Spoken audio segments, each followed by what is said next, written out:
I'm Maria Menounos, and you're tuned in to AfterBuzz TV, the ESPN of TV talk. Now, let the buzz begin. What's going on? Ahsoka Tano book club right here. I'm Ryan Nilsen, senior producer of Popcorn Talk. Thank y'all so much for tuning in. We're obviously really excited for the Clone Wars series. We're very hyped. I'm joined by, she's a screenwriter, an author, and my co-host for the Clone Wars series. This is Rachel Goodman. Hey everybody, I am so excited to be here because we have a really special guest, y'all. We have an amazingly special guest. An amazingly special guest. Author of the Ahsoka Tano book herself, E.K. Johnston. Thank you so much for coming, E.K. Oh. And Vito, if you can just project her on the screen up here. Sure. We are so excited to have you, E.K. And obviously 3 books now in the Star Wars universe. The third coming out later this year with Queen's Peril, but also did Queen's Shadow following Padme Amidala. But the one we're talking about today is the Ahsoka Tano book, which we just finished it. Oh my gosh. Absolutely loved it. I did the audiobook and the novel. Rachel? I did, well, so German? I've got 2 different versions. Here's a quick story. I accidentally ordered it in German. I do kind of speak German though, and so I started reading it and I'm like, you know what? No, I want to actually read it in the English. So then I went out and I bought the English hardback copy, which is how I've read the book. So it was and what's so cool about there's so many different versions of it, and the audiobook is actually narrated by Ashley Eckstein, who voices Ahsoka Tano in the show. So it's just like the coolest version of the audiobook. And what's also so special about those is you have the Star Wars sound effects, the music, like it's just so engrossing. But we're really excited to have you today and talking about the Ahsoka Tano book. Just to set the table a little bit, Clone Wars, it's season 7. It's coming back tomorrow. We're thinking around 3 a.m. Disney Plus. Yeah. Just a few years ago, we didn't even think it was coming back. We thought we'd had it all with season 6. And with Rebels, they kind of moved on. They brought it back. And what's so amazing, this book came out in 2016. And it's relating to scenes and to just occurrences that are going to happen and play out in this final season of Clone Wars. Just so amazing to read about it and be like, oh my God, we're going to see some of this on screen. We have a ton of questions. I wanted to open up right out of the gate. Did you have any kind of discussion with them as they decided they were going to bring the show back? Especially with this whole mall fight, like that's the first chapter. That's the first thing you read in the book. Did you have any dialogue between Lucasfilm when they were bringing this back? Hilariously, kind of not really. Like they told me a few things. But most of what I know is what Dave Filoni shared at Celebration London when he had that huge Ahsoka panel with Ashley and Pablo, and I forget who else was on that. But most of what I know is from that. So in hindsight, a lot of things made sense because when they were like, hey, do you want to write an Ahsoka book? I was like, yeah, can I have Rex? And they were like, no. And I was like, can I have Darth Maul? They were like, no. And I was like, can I have this character? Like Hondo? And they were like, no. And so now a few of those things make more sense. But I did not know. I was at San Diego Comic-Con. I had a signing, so I couldn't go to the panel. And I was standing in line for my next panel that I was supposed to be on speaking. So I had like a 10-minute break. Right. And I was like reading my phone as all of the like Clone Wars save tags were going bananas and people were tagging me and everybody was so excited. And I was watching the trailer and like bawling backstage at this panel. And all these people were like, because it wasn't a Star Wars panel. It was just like a normal book panel. And they were like, are you okay? Wow. I mean, That's just to see your writing amazing. like put on screen. It's Yeah. so awesome. And so how do you even... So we were talking before the show, and I'm a writer too, and how do you even go from, writing books that are your own fiction to diving into the world of Star Wars? And I can imagine that sticking with canon can be difficult, right? Or was it something that was, easier for you to do? Well, I come from a fan fiction background, so I'm very used to writing around what's actually happened and sort of sticking things in the corners and the cracks as much as possible. So that's always fun. But in terms of Ahsoka, I had a few like critically successful books had been published. And actually, the way that I got the Ahsoka book was the morning of it was December 2014, basically, and the story of Owen, my very first novel, was nominated for the Morris Award, which is like the Oscar for Best New Book, basically, or Best New Author. And so I emailed my agent that morning and I was like, do you think you can get me a Star Wars book? And he was like, we can try. So, That's awesome. so he did. And 2 days later, I had a talk with Mike Siglane and he was like, well, we're putting some movies together. And I was like, you think?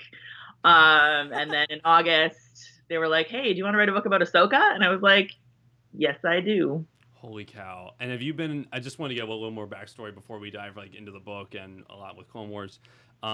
I'm assuming you've been a massive Star Wars fan like your entire life. Like, what was that moment like when you found out, holy cow, I'm adding to the lore. I'm writing about Ahsoka Tano. Well, I don't really have a lot of memories before Star Wars. My older brother was the sort of fan that got me into it. So when I was about 3, I think, is when we started listening to the record, like vinyl record of Return of the Jedi. Oh, that's amazing. That is so cool. It was an experience. And then I didn't watch the Clone Wars though when they were on TV because they were difficult to watch in Canada. And I was like, no, I can't watch the Clone Wars. They're just going to make me fall in love with the clones, and then I'm going to be really sad.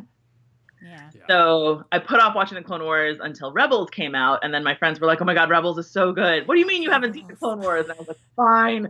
So I watched the whole Clone Wars. The very first episode, Yoda's like, take off your helmets. You're all individuals. And I was like, no. Oh, man. And I had no idea what happened to Ahsoka. So anytime she was in like the tiniest amount of peril, I was like, this is it, guys. For real this time. Which was an experience.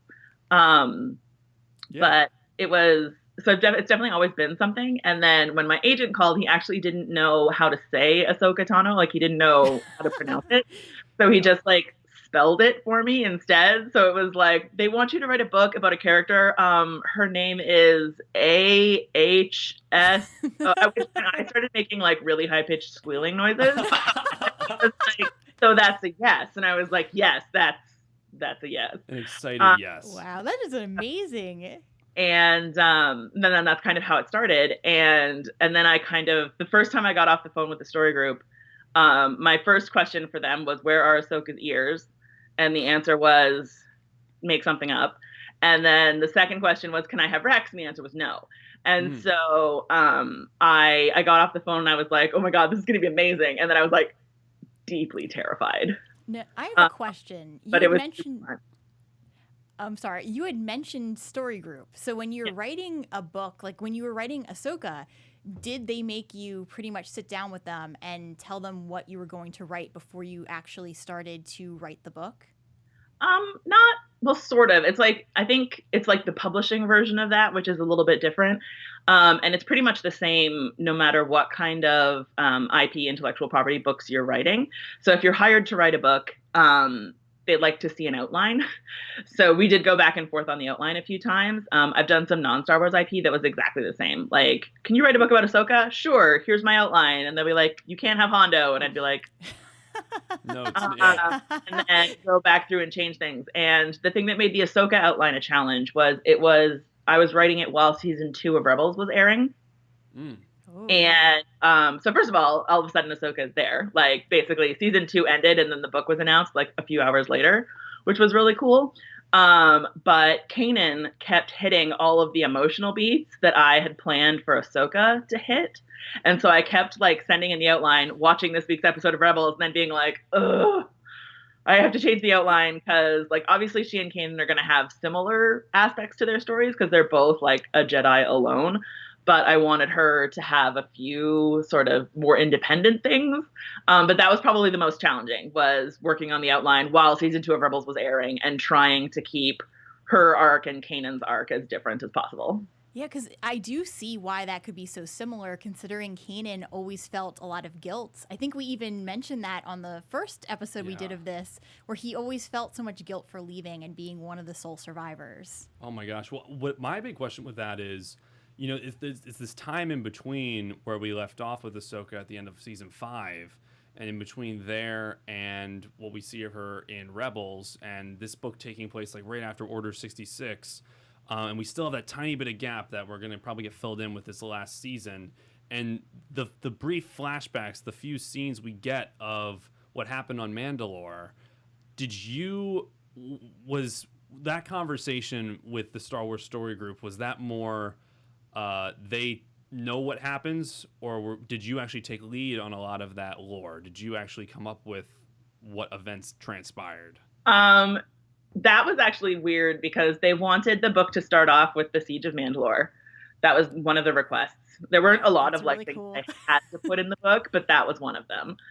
They were like, "Can you start off with the Siege of Mandalore? About 1,000 words, no action sequences." And I was like, Holy cow. Oh my God. These are so specific requirements. Yes, Yeah. I can do that without an action sequence, which is fine because I joke a lot that if you want like an action book with like a lot of plot and like shenanigans, you don't call me, you call somebody else. If you want someone who's going to like think about their feelings for 65,000 words, I'm definitely your girl.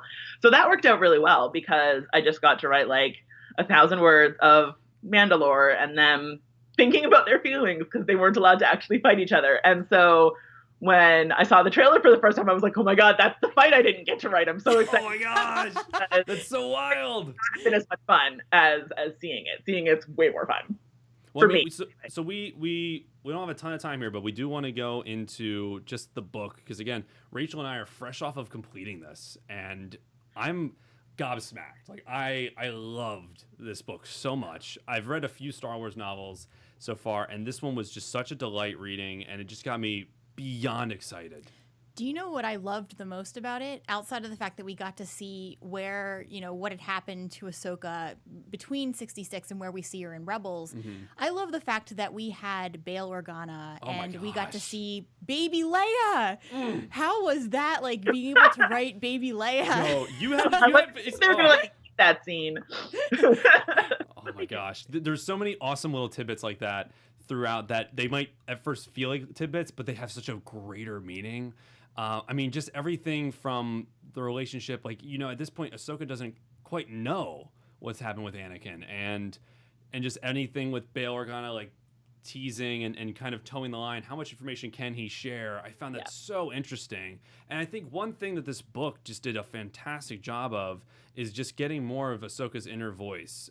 We got, a ton from the show, and they've done such a great job with the movie and the show, introducing and sharing this character. I just feel like we have such a better understanding of like what's going on with her after Order 66, something that traumatizing. And those scenes with trauma, I thought were just so well written and very adult. Like it brought a new sense of realism and I think darkness to this with this character, which we haven't really seen thus far in the show. One place we left off with, we were going to do a few episodes of this, but once we found out we had the pleasure of interviewing you, we decided to finish it.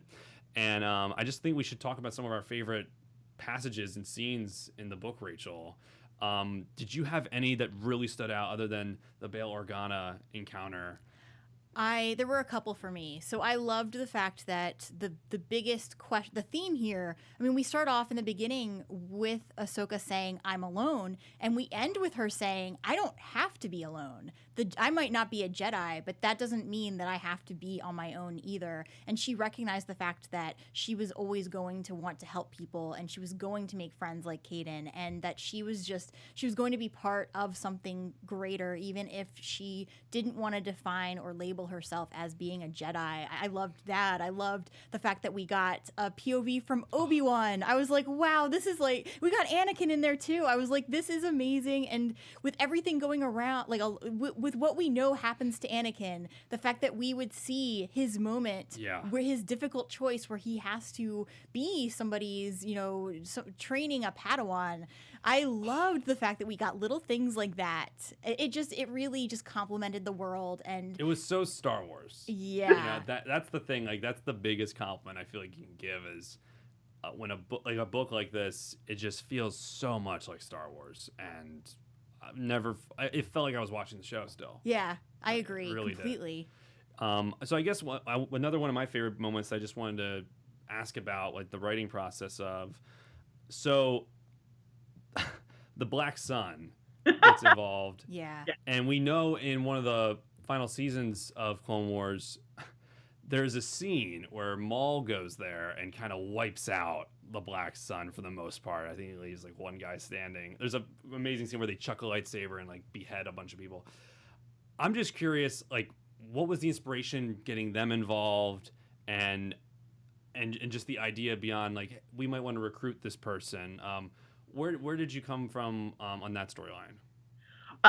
This is where I have to confess to pure luck, because originally that scene was not a Black Sun agent. It was written with another character that I had to cut because no way. Ooh, can Yeah. you tell us who it was? he was not a stranger to Ahsoka. Oh. Okay. Oh. Okay. So Let the had speculations begin. that short scene. Yeah. And then the one that Anakin ended up with, and then the ship to ship fight was with him as well. And then they were like, you can't, no. And I was like, okay, who can I have instead? And they were like, Anakin. And I was like, okay, what about a Black Sun agent?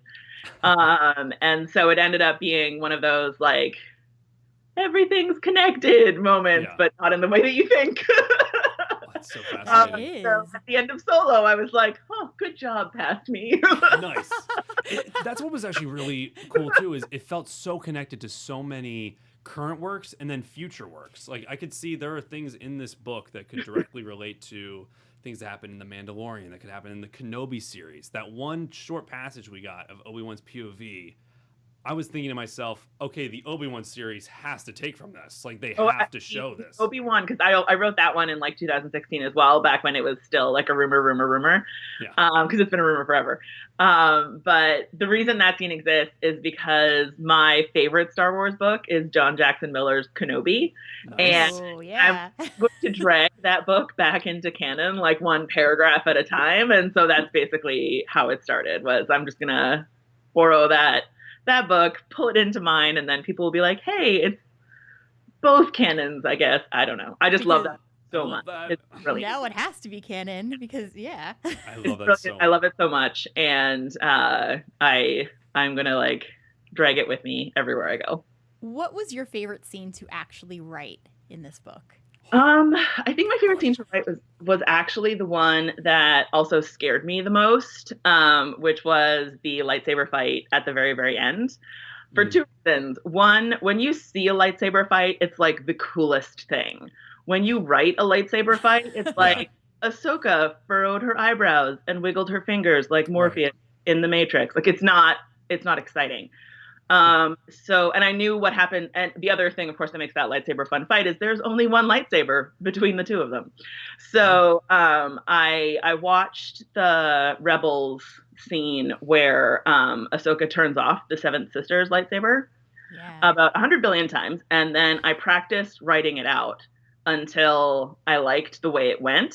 And then I choreographed my own version of it and then wrote that version of the fight scene because so it was a little bit more work than I usually put into fight scenes in terms of staging, but because they only had one lightsaber and because it was like a really pivotal scene of the book, I'm really glad that I got to put all of that background into it, and then all of the sort of thought and advanced planning, and then just it's difficult to write a sword fight where they only have one sword between two people. And what's so interesting about that fight, immediately following it, we get to see how Ahsoka gets these two. That was all. So I gotta ask, like, that is such a big part of the Star Wars universe, like a Jedi forging their lightsaber. And this was such a unique way. I feel like we learned a lot of details about the forging process of a lightsaber and what goes on with the crystals. The idea of bleeding a crystal to make it red, was that your idea? Did you come up with that? No. So basically, they had already been planning the Vader comic at this point. So the Vader comic came out, I think, like a few months after the Ahsoka. I don't remember, but they were definitely already thinking about it. And so I had written the fight scene, and then like her lightsaber breaks, and then when she turns them on, they're just magically white.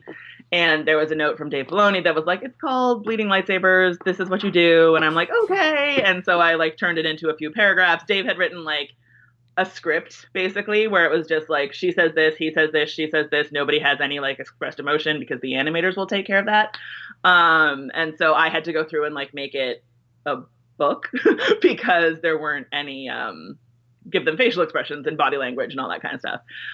So basically, I had to go through and add that. So there's a couple of, and change the dialogue around a little bit so that it flowed a little bit better.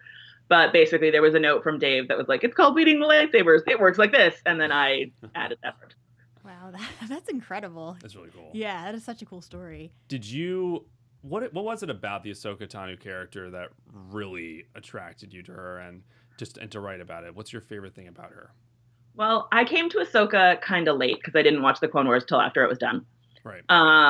And one of the things that really, as like backwards as this is going to sound, one of the things that really sort of attracted me to her character was the fact that she was a 14-year-old girl that everyone hated because she was a 14-year-old girl, who is always going to be the character I go for. Like, oh, she's so annoying. I'm like, yeah, because she's a teenage girl. Right. Very good at that. And like, she just kind of shows up in the story and takes it over. And I'm like, yeah, that must be so weird to have like this random character just show up and take over the story. What's that like? It's never happened to girls before. And so I was kind of like, it's almost like spite standing before you get into it, where you're like, I'm going to like this character just because. Just because. It's amazing. So that was fantastic. I love her. I love her humor and her kindness. And I love the way that she reacts to things that she's afraid of. And in the Clone Wars, we don't see it a lot, but she is like visibly afraid of being on her own. When she doesn't know that Anakin's coming for her, there's a couple of episodes. She is reluctant to step into leadership positions, but she'll definitely do it, whether she's qualified or not. And she has this like, the episode where she loses her lightsaber and has to go with that really old Jedi who like moves really slowly. Oh, yeah. The way that she sort of learns and adapts to stuff like that, where every time she's uncomfortable, she has that total moment of like, yes, I am a teenager, but fine, I'll listen. You seem to know what you're talking about. And I really like that about her a lot. Now, when you were preparing to write her voice, it sounds like you obviously watched Clone Wars and really paid attention to how she was reacting to things. But was there anything else you did to really prepare yourself to write an entire book from her perspective? I didn't really have to because Ashley Eckstein is she's so Ahsoka. Yeah. Like, so I didn't have to go like looking for her voice at all because I knew if I wrote a line of dialogue and it came out in Ashley Eckstein's voice in my head, I knew that I'd done it. Yeah. So I didn't really have to do a lot of background work. The other thing was that they had asked for like a Western sort of King Arthur-y kind of vibe. And I know enough about both of those things to just do it without having to look back into it. Originally, they were like, oh, it could be like a samurai sort of thing. I was like, how do you feel about a Western? I'd much rather do a Western. Like a Western sort of King Arthur-y kind of vibe. Yeah. And that was really fun as well. It reminded me a lot of A History of Violence at certain points when they're not aware she's a Jedi and just like she has this past. Obviously, it's a lot darker, but it's so interesting. Did you have a favorite episode of Clone Wars? I think my favorite episode is the arc where she takes the younglings to Ilum, and they all Yoda like punks them all basically and tells them they're gonna die if they don't come back, and of course, like it's just ice, you can chip through it. And they go back to Ilum here. Spoiler. Yeah, that was one of my favorite parts. And then on the way back, they get attacked by Hondo, so it was time. So awesome. Speaking of Ilum, we do see Ilum in this, and one of my favorite parts of the book was where we have Ahsoka arriving at Ilum, and she just describes so beautifully how it once was this, very like, luscious planet, and now it's being chipped away at by the Empire. So I guess my question to you is, what was it like to, write a scene like that and just kind of, be able to have that in the book? I think it's one of those scenes that sort of goes really well with the little interstitial scene from the point of view of one of the crystals. I was like, they let me write a chapter from the point of view of a planet. That was fun. That was awesome. And I like writing the like excruciatingly real and like just really frustrating ways in which the Empire is evil. So like at this point, they're tearing apart a planet for a rock they literally cannot see, because only the Jedi who's looking for that crystal can find it. Like they can find the big ones that aren't as like well balanced or whatever, like the one they end up using in Rebels. But the actual like individual crystals that are specifically for a Jedi, they cannot see them, but they're still willing to tear a planet apart. And like that just makes me so mad. And I liked writing that and sort of going into like the sort of very big ways that the Empire is terrible, even though it's like very small things that they're doing. Yeah, I mean, you did such a great job of articulating like the dread and trauma in some scenes. That torture scene is horrifying. Yeah. Just like the way you wrote like the arm breaking. Yeah. And how she just fell over, and oh my gosh. And the way that Kaden was reacting after the fact. I think people talk about that scene like it's the worst torture scene ever. I was like, really? Because it's based on he never even asked me any questions, which scared the crap out of me when I was little. Because it's just screaming and like unknown electricity, it's and terrifying. Then like he never even asked me any questions, and I was just like. And then not even having the strength to answer. I'm aiming for that, so it's nice from a craft perspective to know that I got there.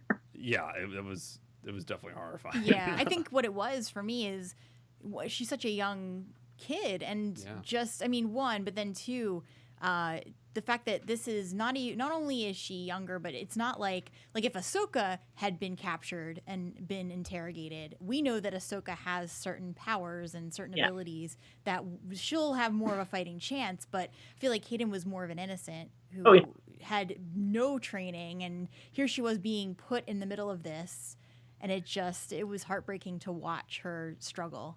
There's a scene in Lego Freemakers, the Freemaker Adventures, which might be my new favorite Star Wars. It's absolutely brilliant. Wow. Where Rowan, who is 12 and a half, as he tells you quite frequently during season 2, gets captured and like tortured / interrogated by Lord Vader. And it's all like psychological torture, but as I was watching it, I was like, man, Star Wars does this to kids all the time. They really do. I mean the kids on screen, I mean the kids watching it, right? Like they'll have like some trauma character, and then Vader gets his hands on them, and you're just like, oh no. Is there, speaking of Kaden, do you think post this story, it has a great ending, and it definitely opens it up for the rest of her story, and we do see Ahsoka later in this Star Wars timeline in Rebels. Is this a character you think Ahsoka, I definitely think is this a character Ahsoka keeps in contact with? As much as she is able to keep in contact with anyone, yeah, for sure. It's More always adventures? well, amongst other things, if you're a Fulcrum agent, it's just handy to know like several medical professionals just in case. But she's definitely.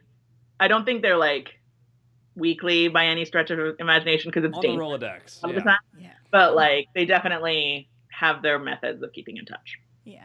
Well, because one thing was we were talking about how we shipped Ahsoka and Kaden. We did. And there was a moment at the end where Kaden said, I could kiss you. And I'm like, oh, is this a hint? I know. And I was like, wait a minute. I mean, I thought that would have been very fascinating. Did you ever entertain that the possibility at all? I knew they were never going to kiss. Because Ahsoka is just like, she's just not there. Like she's just not there. Yeah. Her, like, everything she's ever known is gone. She's finally just put her world back together. Like, she really does like Kaden a lot, and she's just not emotionally equipped, thanks to her upbringing, for that many emotions at the same time. So, Kaden, on the other hand, is like, whatever. It's just an interesting theme. You know, when she's the Padawan of Anakin Skywalker, and there's so many great lines in this where just referencing the similarities. And I mean, she learned so much from Anakin, but they definitely shared that idea of walking away from the Order. She actually walked away from the Order, whereas he like kind of betrayed it. And honestly, Obi-Wan is a way worse example than Anakin is. Like, Obi-Wan is a terrible teacher when it comes to feelings. Like, he's taking not shots at Obi-Wan. He's not at it. He has many strengths. I completely agree. Not one of them. Yeah. And the thing with just, you know, like even watching The Wrong Jedi, you can even see there just the pain that we see with Ahsoka and how connected she is to Anakin. So after watching that and then, you know, reading through the book, it just, every time she was talking about Anakin and all the times she said, I'm reaching out and I'm feeling nothing, I think back to The Wrong Jedi, and I think back to how she knew things about Anakin that other people didn't know because of their connection. Yeah. Yeah. It's and that moment in Rebels where she finally feels Darth Vader for the first time, it gives me chills, and I just think that's like one of the things I had in mind while reading Ahsoka. I'm like, just wait till she feels Vader. Yeah, and you even get that fear in the final paragraph of this when the Inquisitor goes, "You're reported to Lord Vader." Yeah. And that, you know, there's definitely another Jedi here. That was just something I thought was so well done as well. And you established this sense of fear and urgency and fearing the Empire, because I feel like it must be difficult to really set that up when you don't have a character like Vader ever present in the novel. And, you know, because sometimes, depending on what you're reading or what you're watching, like stormtroopers, they can either be very menacing or they can be kind of like, oh, they just can't aim, they can't shoot anything. Whereas in this, I just thought the use of the Inquisitor and for that matter, the other Imperial forces was just so clever, and I did feel that sense of dread, and you did get that, wow, this is the start of the Empire, and like they're taking really no prisoners. I thought that was so well handled. Thank you. Definitely, I think the difference between writing like an occupation as opposed to writing like a space fight. Like if it's a space fight, you just go, you shoot at them, and then you leave. But if they live there, if they've taken over your town, implemented curfews, like all that kind of shenanigans, it really becomes menacing quite quickly. And again, I had to be like, don't make it too much like Lothal. Don't make it too much like that's my life. But it was very much a nice way to sort of set the tone and have this guy who like the two bad guys, one of whom literally doesn't care as long as the math checks out, and then this other guy who is like actively trying to hunt you down. And I always like to imagine them like the Inquisitors. I like to imagine them like Terminators, like they just keep coming. And like you can kill one of them, but there's like at least 8 more. I don't know how many more. Like there's a lot more, and they just keep coming. And so I like that sort of different kinds of menacing as well. Like a person to whom you are a number and you literally do not matter besides your ability to like produce something. Right. And then the person who is like fixated on you and is just going to keep tracking you down. Have you seen any of the new season of Clone Wars? No. None? It's the trailer. Okay, awesome. Well, I mean, I feel bad because I wish you did. But is there any storyline, obviously Ahsoka aside, that you're most excited to see play out? Oh man, there's a thing in the trailer. There's 2 things in the trailer. There's 3 things in the trailer. There's many things in the trailer. With Darth Maul is going to be amazing. They mocapped both sides of that. They hired Ray Park, and I forget the name of the actress they hired, but they literally put 2 people in mocap suits and had them fight each other. Wow. So that's Ray Park / I wish I could remember the actress's name because I can't, but there's 2 real people doing that fight, and they just put the animation over top, and that's like outstanding. So that's gonna be amazing. I'm really excited for Bo-Katan, especially given certain recent shenanigans, and I'm very excited for there's like one scene in the trailer, and I don't know what it's about at all, but it's just like, it makes me so nervous, where like Rex is like on the floor and Ahsoka's on the table behind him, and like her lightsabers turn on and the door is shut, and I'm like, I don't know what's happening, but that's got to be amazing. Oh, Oh. yeah. I think it's like the final Yeah. shot of one of the trailers. Like, I hope they don't fight. I like them. They're Yeah. awesome. Yeah, we cannot wait. We're quickly running out of time. We only have a few minutes left here. Rachel, want to get into any of your final questions real quick? Yeah, just as a final question, I wanted to ask who your inspirations have been from in the writing world. Like, so your favorite authors that really inspired you to write. It's kind of like there's two different eras of people that I really enjoyed. There's the people I read when I was little, and then there's like all the authors I'm friends with now. Yeah. So I think the sort of author that bridges both of those two groups, although we are not friends, she's just an author who currently produces things. I wish we were friends. She's amazing. Is Tamara Pierce. Her first book came out when I was born, the year I was born, and she's still publishing. And her book, her books have changed with the market. So like she's like with socially, and also like as the YA genre, or as the YA sort of sub-marketing category evolved, her books evolved to fit into it better. And then in terms of like, I guess for lack of a better description, social justice, things that she's always sort of pushed the envelope a little bit on that. And she's always been willing to adapt and willing to change. So she's not like one of those authors in the 80s who was like, no, this is the way it's always been. She's been like, oh, this is new, I'm going to use it. And I really admire that about her. And also she's been publishing forever. Like that's a fantastic career. So it's the professionally and as a reader, that's definitely something I really admire about her. That's so awesome. We were talking a little bit before the show. With the other two novels for Star Wars, you focused on Padme Amidala. With Queen's Shadow, which has already come out, and I heard there might be another cover coming soon. Yeah, there's the Tony Foti paperback art for the paperback. It used to be a convention exclusive, but now it's going to be available on the paperback. Oh, that's so exciting. And Queen's Peril coming out June 2nd. Yeah. So excited, obviously, to read. Was there any massive thing in Queen's Peril coming out that you were just really excited to tell? Any aspect of the story that you were just, or any detail you can share? There's two things, one from the movie and one that's not from the movie. So the thing that's from the movie is that the battle for Naboo is like one of my favorite battle sequences in a movie ever. Yeah. It's basically four fronts. There's the Jedi, the castle, the Gungans, and the space battle. I got to write a little bit of the fifth front, which is all of the civilians who are on the planet. And what they do. So that was exciting. And in terms of things I got to like sort of make up and roll with, my thing for Queen's Shadow when I was writing it was basically anything that anyone's ever made fun of a teenage girl for loving, I put in the book and made like vital to the plot. Really? That's awesome. Yeah, like makeup, clothes, that kind of shenanigans. And I always joked, I'm like, if I could have sent them to a Backstreet Boys concert, I would have. In Queen's Peril, they go to a concert, and the band is actually based on My Chemical Romance, but just because of timing. But I love this. But it was the best, and I had so much fun with it. Holy cow. I can't wait to read this scene and the book in general, but in the scene. And again, with Ahsoka, so you done two for Padme, and this opens the door. There's still a large time gap in between this and Rebels. I mean, you have to talk to Dave Filoni about that.